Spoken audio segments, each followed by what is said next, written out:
আমাকে তো ফেলে দিয়েছিলেন কয়লার খনিতে এবং বলেছিলেন এটাই নাকি আমার ভাগ্য। সেই কয়লা থেকে যখন আমি একটা হীরা পেলাম সেটার দাবিদার আপনারা হয়ে গেলেন, বললেন যে এটা আমাদের দ্বারাই পেয়েছো। কিভাবে? আপনারা তো আমাকে ফেলে দিয়েছিলেন যখন সাহায্যের হাত বাড়িয়েছিলাম। কোথায় ছিলেন আপনারা? আমার জীবনে আজকে যা হয়েছে, যতটুকু হয়েছে, সম্পূর্ণই আমার ইচ্ছা, ধৈর্য এবং আল্লাহ তাআলার রহমত। সবচাইতে বড় কথা, আপনারা যখন আমাকে ফেলে দিয়েছিলেন কখনো কল্পনাও করেন নাই যে আল্লাহর রহমত আমার উপর এতটাই বেশি। কতটা যে বেশি সেটা আপনারা এখন হাড়ে হাড়ে টের পাচ্ছেন। আর আপনাদের ভিতরে আল্লাহ তাআলার রহমতের বিন্দু পরিমাণ নাই, সেটাও আপনারা হাড়ে হাড়ে টের পাচ্ছেন।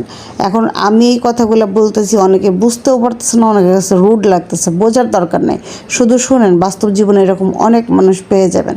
কিছু কিছু মানুষ আছে আপনাকে টুক করে কয়লার খনিতে ফেলে দিবে এবং বলবে এইটাই তোমার ভাগ্য, তুমি কয়লা ভাঙো, কয়লা উত্তোলন করো, এভাবেই চলো তোমার জীবন।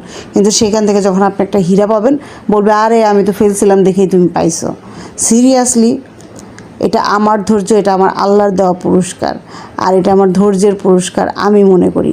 এখন আপনি যদি বলেন যে এটার মালিক আমরা, বা এখান থেকে আমরা কিছু প্রাপ্য, কিছুই প্রাপ্য না। আপনারা আমার ঘৃণাও প্রাপ্য না, ইভেন আপনারা আমার একটা ওয়ার্ডও প্রাপ্য না। কিন্তু তারপরেও আমার মনে হলো যে অনেক বছর পরে হলেও আমাকে কথাগুলো বলতে হচ্ছে। আমি কোনো দিনও বলতে চাই না, এভাবে তো কোনোভাবেই না।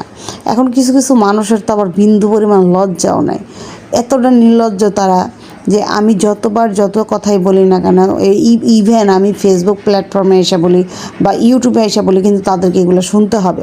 শোনো ভাই, কারণ হইতেছে তোমরা এখান থেকে শোনারই যোগ্য। আমার মুখ থেকে সরাসরি সামনাসামনি কথা বলার বা আমার সাথে সামনাসামনি কথা বলার যোগ্যতা তোমাদের অনেক আগেই হারাইছে।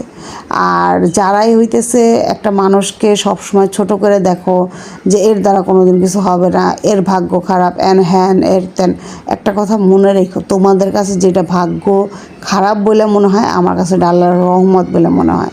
আল্লাহ আমার পরীক্ষায় ফেলছিল, আল্লাহ আমার পরীক্ষা থেকে উত্তোলন করছে এবং খুব ভালো নাম্বার দিয়ে উত্তোলন করছে। আমি অনেক সুখে আছি, আলহামদুলিল্লাহ, আলহামদুলিল্লাহ, আলহামদুলিল্লাহ। তোমাদের এখন শুধু একটাই কাজ করার, সেইটা হইতেছে এই যে আমার পুরিগুলো দেখতেছো, ঠিক এই পুরির মতো টুকুস টুকুস করে ফুলবা। এর বাইরে তোমাদের আর কোনো কাজ নাই। তো সবাই ভালো থাকবা, সুস্থ থাকবা, আর আমার জন্য বেশি বেশি করে দোয়া করবা। আমার ভাগ্য যেন ঠিক এই রকমই থাকে, সারা জীবন যেন থাকে। আল্লাহ তাআলা এইভাবেই সবাইকে সুস্থ রাখুন, ভালো রাখুন। আর